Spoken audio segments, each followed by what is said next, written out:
Assalamualaikum warahmatullahi wabarakatuh. Perkenalkan, nama saya Nanda Eko Herunisa, NIM 5111201367, selaku moderator. Di sini, kami dari kelompok 9 akan mempresentasikan tugas etika bisnis pada kasus pelanggaran etika bisnis di PT Asuransi Jiwasraya. Kemudian, perkenalkan satu rekan saya di sini yaitu Saya Amanda Novelin Irawan dengan NIM akhir 365. Nah, kemudian dilanjutkan akan dijelaskan oleh Amanda.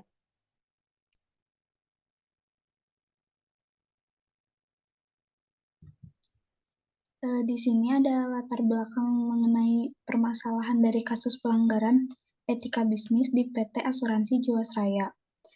Permasalahan mengenai pasar modal dan keuangan terus muncul seiring dengan perkembangannya dunia keuangan. Salah satunya dunia asuransi. Asuransi telah menjadi sistem pengalihan resiko yang telah berkembang sejak zaman Babilonia, Irak, maupun perdagangan Cina sebelum Masehi. Di Indonesia sendiri, perkembangan asuransi dibagi menjadi 3 periode, yaitu periode pendudukan Belanda, pendudukan Jepang, dan pasca kemerdekaan Indonesia. Salah satu asuransi yang kita kenal di Indonesia adalah asuransi Jiwasraya, berdiri pada tahun 31 Desember 1859. Jiwasraya merupakan perusahaan asuransi jiwa pertama di Indonesia. Perusahaan ini masih menggunakan nama Belanda pada masa kemerdekaan, hingga pada akhirnya berubah nama menjadi PT Asuransi Jiwasraya pada tahun 1984. Sayangnya, beberapa tahun belakang, asuransi Jiwasraya tersandung kasus keuangan, dugaan penyelewengan, hingga masalah polis. Kasus pertama dimulai pada tahun 2006 dengan melakukan rekayasa akuntansi atau window dressing hingga melakukan kerugian investasi saham dan reksadana. Pemerintah Indonesia kemudian memutuskan untuk merestrukturisasi perusahaan ini guna menyelamatkan polis yang ditanggung oleh perusahaan ini, serta mengurangi potensi kerugian yang dapat dialami oleh para pemegang polis dan negara. Pada tahun 2021, portofolio dan aset perusahaan ini pun mulai dialihkan ke IFJ Life. Selanjutnya ada permasalahan kasus pelanggaran etika bisnis pada perusahaan PT Jiwasraya. Yang pertama ada transparansi. PT Jiwasraya melakukan window dressing pada laporan keuangannya sejak tahun 2006. Tetapi audit laporan keuangan PT Jiwasraya baru dilakukan pada tahun 2017 dan hasil audit membuktikan bahwa tidak terlaksananya prinsip transparansi. Yang kedua ada accountability atau akuntabilitas. Perusahaan ini menggunakan uang yang didapatkan dari produk GS Saving Plan untuk diinvestasikan di saham-saham yang tidak memiliki accountability, tidak memiliki fundamental yang baik, serta memiliki resiko yang sangat tinggi bagi PT Jiwasraya. Yang ketiga ada responsibility atau tanggung jawab. PT Jiwasraya mengalami gagal bayar kepada nasabah GS Saving Plan yang dijanjikan dengan total 802 miliar. Ini berarti mereka sudah mengabaikan tanggung jawab ke nasabah. Yang keempat ada independensi atau kemandirian. Pada kasus PT Jiwasraya, terlihat jelas bahwa perusahaan ini juga mengabaikan prinsip independensi karena dari 13 perusahaan manajer investasi yang terlibat diduga di dalamnya terdapat kepentingan pribadi, baik dari pihak manajemen PT Jiwasraya maupun dari pihak lainnya.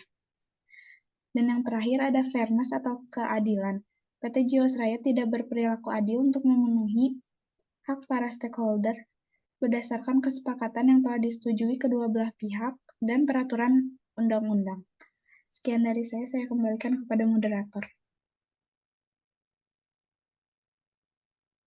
Baik, di sini saya akan menjelaskan tentang analisis pelanggaran etika bisnis pada perusahaan PT Jiwasraya, yaitu terdapat 3 poin, yaitu prinsip bertanggung jawab, prinsip kejujuran, dan prinsip good corporate governance.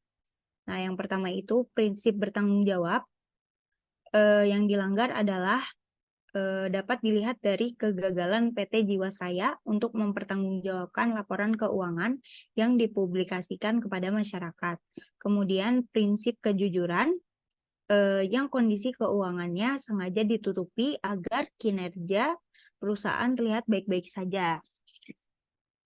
Kemudian prinsip bertindak baik yang dapat dilihat dari kerugian besar yang diterima masyarakat dan para nasabah yang tidak dapat mencairkan asuransinya.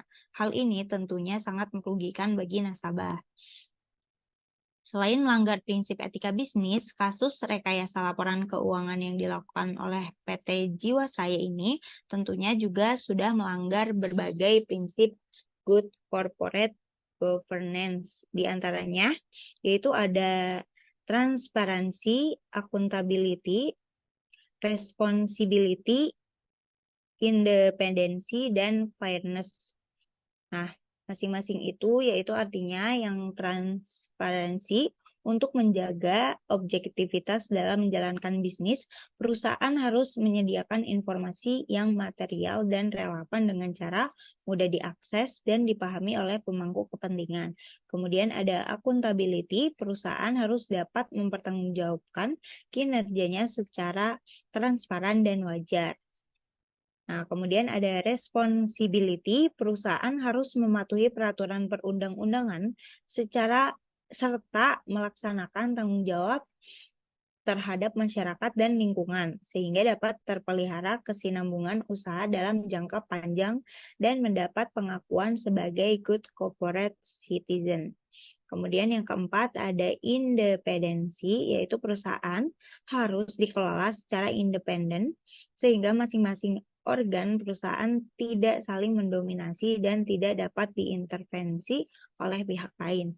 Kemudian yang kelima, fairness. Perusahaan harus senantiasa memperhatikan kepentingan pemegang saham dan pemangku kepentingan lainnya berdasarkan asas kewajaran dan kesetaraan. Nah, di sini saya akan menyampaikan kesimpulan, yaitu dari kasus asuransi Jiwasraya ini dapat disimpulkan bahwa perusahaan perlu menjunjung tinggi kode etik dan etika dalam berperilaku. Etika perlu dijadikan sebagai acuan bertindak, tidak hanya dalam lingkungan internal pekerjaan, namun juga pada saat bertransaksi dengan nasabah. Hal-hal seperti ini yang masih kurang mendapat perhatian baik dalam tingkat individu maupun organisasi atau perusahaan.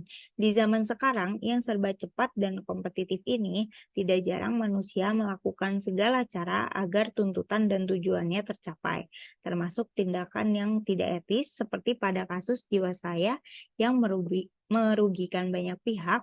Maka penting bagi kita semua untuk sadar agar dapat dengan baik menerapkan tindakan-tindakan etis supaya kasus yang merugikan banyak pihak dapat dihindari, sebab jelas tidak ada pihak yang ingin dirugikan. Kemudian selanjutnya kesimpulan dan saran anggota kelompok yang pertama akan disampaikan oleh Amanda.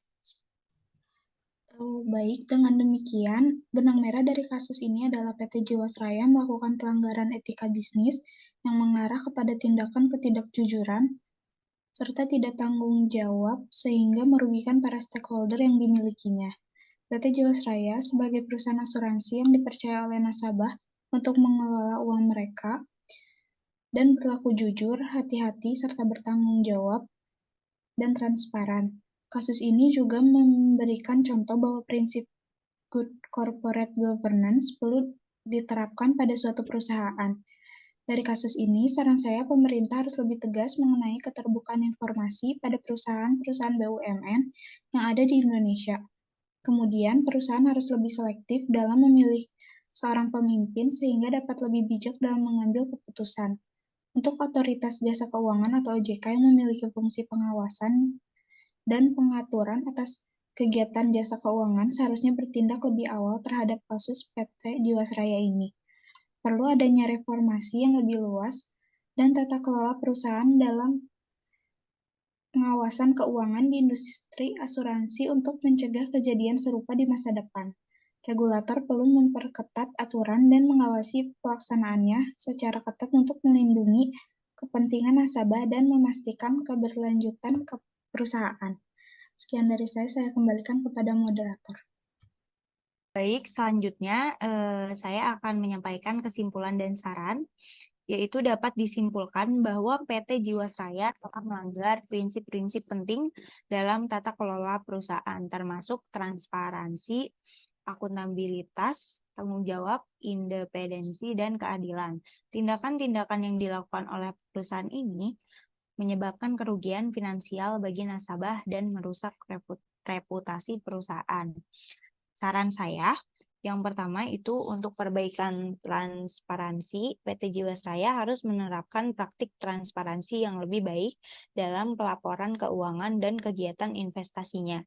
Proses audit harus dilakukan secara teratur dan independen untuk memastikan keabsahan laporan keuangan yang disajikan. Kemudian saran yang kedua yaitu peningkatan akuntabilitas. Perusahaan harus bertanggung jawab atas penggunaan dana nasabah dengan berinvestasi hanya pada instrumen yang memiliki fundamental yang baik dan resiko yang terkendali. Perlu adanya mekanisme pengawasan yang ketat terhadap pengelolaan investasi perusahaan. Kemudian yang ketiga, tanggung jawab terhadap nasabah. PT Jiwasraya harus bertanggung jawab atas gagal bayar kepada nasabah JS Saving Plan yang dijanjikan. Mereka perlu mengambil langkah-langkah untuk mengatasi kerugian yang ditimbulkan dan memulihkan kepercayaan nasabah.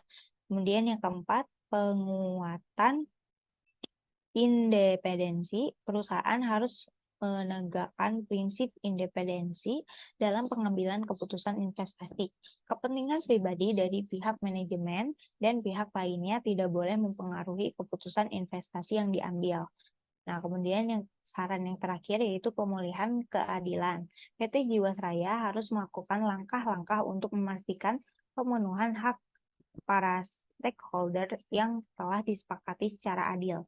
Mereka harus memperbaiki prosedur internal dan kebijakan yang memastikan perlakuan yang adil terhadap semua pihak yang terlibat.